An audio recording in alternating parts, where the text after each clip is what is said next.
दोस्तों, आज हम जो आपको कहानी सुनाने जा रहे हैं उसका नाम है ककड़ी की कीमत और उसे लिखा है आचार्य चतुरसेन ने। कृपया इसे अंत तक सुनिए। यह दिल्ली के बीते हुए दिनों के एक रईस की इज्जत की हृदयग्राही कहानी है। आज तो दिल्ली का सब रंग ढंगी बिगड़ गया है।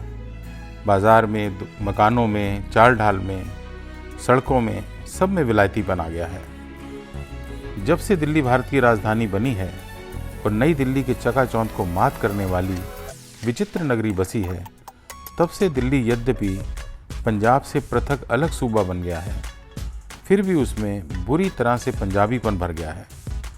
नई दिल्ली जब बस रही थी तब ढेर के ढेर पंजाबी सिख और सभी उत्साही लोग, जिन्होंने पंजाब के गेहूं और उड़द की दाल खाकर अपने शरीर को खूब वृद्धि दी है, नई दिल्ली पर चढ़ दौड़े। ठेकेदार से लेकर साधारण मजदूर तक साहसी पुरुष भर गए। उन्होंने नई दिल्ली में प्रारंभ में कौड़ियों के मोल जमीन ली और बस गए। अब नई दिल्ली में वे सरदारजी होकर मोटर दौड़ाते हैं। वीर भोग्या वसुंधरा। दिल्ली के महीन आदमी ना जाने कहाँ खो गए। अब जगह जगह होटल खुल गए हैं। लाइन की लाइन खालसा होटलों की दुकानें आप दिल्ली के बाज़ारों में देख सकते हैं, जहां झटका पकने का साइन बोर्ड लगा होगा और वहां अनगिनत सरदार बड़े बड़े साफे बांधे, लंबी दाढ़ी फटकारे, कोट पैंट बूट डाले, खाट या टेबल पर बैठे रोटियां खाते दिख पड़ते हैं। छुआछूत को तो इन्होंने डंडे मारकर दिल्ली से नजाकत के साथ दूर ही कर दिया है। शाम को आप जरा चांदनी चौक में एक चक्कर लगाइए। पंजाबी युवतियां और प्रौढ़ाएं बारीक दुपट्टा माथे पर डाले, सलवार डाटे, मुंह खोले बेफिक्र से कचालू वाले के इर्द गिर्द बैठी कचालू आलू खाती नजर आएंगी।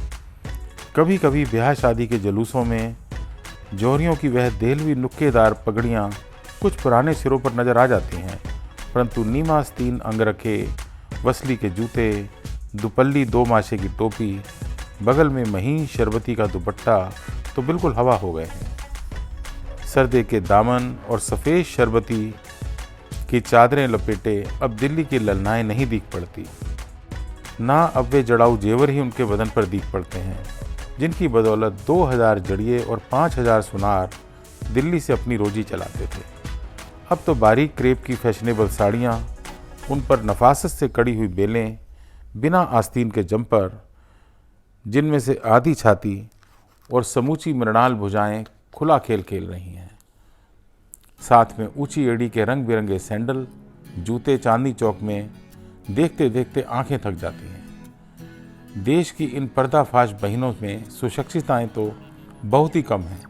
ज़्यादातर मोर का पंख खोंसकर मोर बनने वाले कौए जैसी हैं। इसका पता उनके चेहरे पर पते हुए फूहड़ ढंग के पाउडर से, होठों में खूब गहरे लाल गुलाबी रंग से, तीव्र सेंट से, तराबोर चटकीले रुमालों से, बालों में चमचमाते हुए नकली जड़ाऊ पिनों से अनायास ही लग जाता है। कभी कभी तो इन अधकचरी मेम साहिबा का कोमल कलाइयों में दिल्ली फैशन के सोने के दस्तबंदों और अनगिनत चूड़ियों के बीच फैंसी रिस्ट वॉच तथा पैरों के जेवरों पर एड़ी का सैंडल शू मन में अजब हास्य उत्पन्न करता है। खासकर उस हालत में जबकि उनके पालतू पति महाशय पतलून पर लापरवाही से स्वेटर और कोट डाले उनके पीछे पीछे उनकी खरीदी चीज़ों का बंडल लिए बड़े उत्साह से चलते फिरते और मुसाहिबी करते नजर आते हैं। 38 वर्ष हुए उस समय दिल्ली के चांदनी चौक में। अब जहां अगल बगल चलने वालों के लिए पटरियां बनी हैं, वहां सड़कें थी। सड़कें कंकड़ की थी। उनमें बहाली, मझोलिया इक्के सर पर दौड़ा करते थे। दोनों समय उन सड़कों पर छिड़काव हुआ करता था। बीचों बीच अब जहाँ चमचमाती सीमेंट की पुख्ता सड़क है, वहाँ नहर पर पटरी बनी थी। उसके दोनों ओर खूब घने वृक्षों की छाया थी। ज्येष्ठ वैशाख की दोपहरी में भी वहाँ शीतल वायु के झोंके आया करते थे। उस पटरी पर बड़ी बड़ी भीमकाय बेंतों की छतरियाँ लगाए खोंचे वाले अपनी अपनी छोटी दुकानें लिए बैठे रहते थे। उनमें बिसाती टोपी वाले, टुकड़ी वाले, घी के सौदे वाले, दही बड़े वाले, चने की चाट वाले, कचालू वाले, मेवा फरोश तथा फल वाले सभी होते थे। उनमें भी छोटे दुकानदार अपनी छोटी सी दुकान को किसी टोकरी में सजाए, गले में लटकाए घूम फिर कर सौदा बेचा करते। सैकड़ों आदमी उन वृक्षों की घनी छाया में पड़े हुए थकान उतारा करते। घंटाघर के सामने कमेटी की संगीन इमारत के आगे अब जहां महारानी विक्टोरिया की मूर्ति रखी हुई है, वहां काले पत्थर का एक विशालकाय हाथी खड़ा था, जिसे जयमल फत्ते का हाथी कहकर बूढ़े आदमी उस पटरी पर वृक्षों की ठंडी छाया में लेटे उन्नींदी आंखों से खमीरी तंबाकू का मद भरे भांति भांति के किस्से और कहानियां कहा करते थे। दिल्ली के निवासों की बोली में एक अजीब लोच था। खोंचे वाले की आवाज़ भी एक से एक बढ़कर होती। सब्जी तरकारियों में जो पहले चलती वही दिल्ली के रईस खाते। भिंडी और करेले जब तक रुपए सेर बिकते थे, कच्ची आम की कैरियां जब तक 12 आने सेर बिकती थीं, तभी तक वे दिल्ली वालों के खाने की चीज़ समझी जाती थी। सस्ती होने पर उन्हें कोई नहीं पूछता था। बेर के मौसम में लोग बेरों को चाकू से छीलकर उन पर चांदी का वर्क लपेट कर खाते। लताफत और नजाकत हर एक बात में थी। जैसे वे महीन आदमी थे, वैसे ही उनका रहन सहन भी था। फागुन लग गया था, वसंत पुज चुका था, सर्दी कम हो गई थी, वासंती हवा मन को हरा कर रही थी। बाजार में नरम नरम पतली ककड़ियों के कूजे बिकने आए थे। उन पर दाम काफ़ी महंगे थे, इसीलिए ये रईसों का ककड़ी खाने का मौसम था। एक जवान कुंजड़ा सिर पर नारंगी साफा बेपरवाही से बांधे, बदन पर तंजेब का ढीला कुर्ता पहने, गले में सोने की छोटी सी ताबीज काले डोर में लटकाए, आंखों में सुरमा और मुंह में पानों की गिलोरियां दबाए, कमर में चौखाने तक तहमत और पैर में फूलदार सलेमा शाही आदि छटाक का जूता पहने ककड़ियां बेचता पटरी पर मस्तानी अदा से घूम रहा था। उसके हाथ में झाऊ की एक सुफियानी चौड़ी टोकरी थी। उन पर केले के हरे पत्तों पर गुलाब के फूलों के बीच ककड़ी के 2 रवे रखे थे। टोकरी उसके दाहिने हाथ में अधर धरी थी।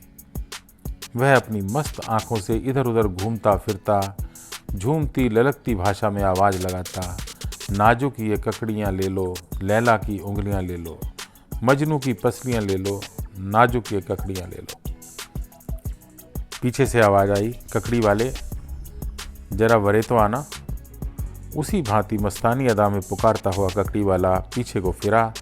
पुकारने वाला कहार था। वह एक बुढ़ा आदमी था। उसकी सफ़ेद सफ़ेद बड़ी मूछें, पक्का रंग, लट्ठे की मिर्जई, दुपट्टी टोपी और चौखाने का अंगोछा कंधे पर पड़ा हुआ था। ककड़ियों को देखकर उसने कहा, सिर्फ 2 ही रवे हैं?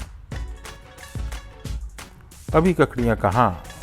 वह तो कहो मैं 4 रवे लाया था, 2 बिक गए, 2 ये हैं।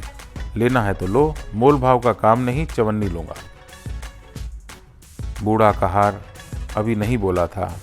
एक युवक ने तीव्र आवाज में कहा, 98 ले लो जी, ककड़ियाँ हमें दे दो। पहलवान युवक भी कहार था। उसकी मसें अभी भीगी थीं, भुजदंडों में मछलियाँ उभर रही थी। उसने हेरती हुई आंखों से बूढ़े कहार की ओर देखा और 98 टन से झावे में फेंक दी। सौदा हमसे हुआ है जी, ककड़ियाँ हम लेंगे, यह लो रुपया, ककड़ियाँ हमें दो। कुंजड़ा क्षण भर स्तंभित रहा। उसने प्रश्नवाचक दृष्टि से युवक की ओर देखा। युवक ने कहा, कुछ परवाह नहीं, हम 2 रुपये देंगे। वहाँ बहस हो गई। एक ने कहा हम 5 देंगे, दूसरे ने 10, तीसरे ने यह लो 20, ककड़ी तो हमारी हुई, हम खरीद चुके। पहले ने कहा 25 है ये, ककड़ी हमने ली। दूसरे ने बोला हमने 30 दिए। युवक के माथे पर बल पड़ गए। उसने कहा हम 50 में खरीदते हैं, लाओ ककड़ियाँ इधर दो। बूढ़े कहार ने हंसकर कहा और अवज्ञा की दृष्टि से युवक की ओर देखकर जरा सीधा खड़ा होकर उसने तेज स्वर में कहा, मैंने 100 रुपये में 2 ककड़ियाँ खरीद ली। युवक कहार क्षण भर घबराई दृष्टि से बूढ़े की ओर देखता रहा। बूढ़े ने विजय वर्गीय दृष्टि से उसे घूरते हुए कहा, दम हो तो बढ़ो आगे, ककड़ियाँ 5000 तक मेरे यहाँ जाएंगी। सैकड़ों आदमी इकट्ठे हो गए थे। युवक लज्जा और क्रोध से भरकर चुपचाप चल दिया। सैकड़ों कंठों ने नारा बुलंद हुआ, भाई मेहरा क्यों ना हो, आखिर तू है किसी घराने का नौकर जो इस समय दिल्ली की नाक है, शाबाश। बूढ़े ने कमर से रुपए खोलकर गिन दिए, ककड़ियाँ ली और इस भांति अपने मालिक के घर को चला जैसे वह राज्य विजय करके आया हो। बूढ़े ने अपने मालिक लाला जगत नारायण जी के सामने जाकर फूलों और केले के पत्तों में लिपटी हुई ककड़ियाँ रख दी। शाम हो चली थी। लाला जी ने पूछा, क्या 2 ही मिली? जी हाँ, बाजार भर में 2 ही ककड़ियाँ थी जिन्हें आपका सेवक 100 रुपये में खरीद लाया है। इसके बाद कहार ने जो घटना बाजार में घटी थी सब कह सुनाई। लाला ने सब सुना। क्षण भर वे स्तंभित रहे। क्षण भर बाद उन्होंने अपने गले से सोने का तोड़ा उतारकर बूढ़े के गले में डाल दिया और उसके बदन को दुशाले से लपेटकर स्वयं भी उससे लिपट गए। उनकी आंखों में आंसुओं की धारा बह निकली। उन्होंने गदगद कंठ से कहा, शाबाश मेरे प्यारे रामदीन, तुमने बाजार में मेरी प्रतिष्ठा बचा ली। इसके बाद उन्होंने चांदी की तश्तरी में ककड़ियों को उन्हीं गुलाब के फूलों में रखकर ऊपर कंख्वाब का रुमाल ढांककर कहा, जाओ लाला शिव प्रसाद जी से मेरा जय गोपाल कहना और कहना कि आपके सेवक ने यह प्रेम की सौगात भेजी है और हाथ जोड़कर अर्ज की है कि स्वीकार करके इज्जत अफजाई करें। युवक से सब घटना सुनकर शिव प्रसाद जी चुपचाप मनसद पर लुढ़क गए। मुंह की गिलोरी उन्होंने थूक दी। नौकर चाकर चिंतित हुए पर कोई कुछ कह नहीं सकता था।